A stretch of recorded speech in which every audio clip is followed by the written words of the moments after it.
Welcome to Soumith media. Sapota season వచ్చేసింది. కమ్మని ఈ పండులో ఎన్నో పోషకాలు ఉంటాయి. ఇందులో పిండి పదార్థాలు పుష్కలంగా ఉంటాయి. దీంతో శరీరానికి శక్తినిచ్చే గ్లూకోజ్ లభిస్తుంది.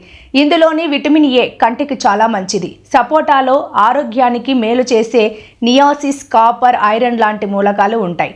సపోటాలో పుష్కలంగా ఉండే ఫైబర్ మలబద్ధకం సమస్యను దూరం చేస్తుంది. జలుబు, దగ్గు సమస్యలతో బాధపడే వారికి కూడా ఈ పండు సంజీవినిలా పనిచేస్తుంది. కిడ్నీల్లో ఏర్పడే రాళ్లను తొలగించడంలోనూ సపోటాకు సాటి లేదంటున్నారు వైద్య నిపుణులు. సపోటాలోని విటమిన్ బి, సి రోగ నిరోధక శక్తిని పెంచుతాయి. ఇందులో కాల్షియం, ఫాస్ఫరస్ వల్ల ఎముకలు దృఢంగా తయారవుతాయి.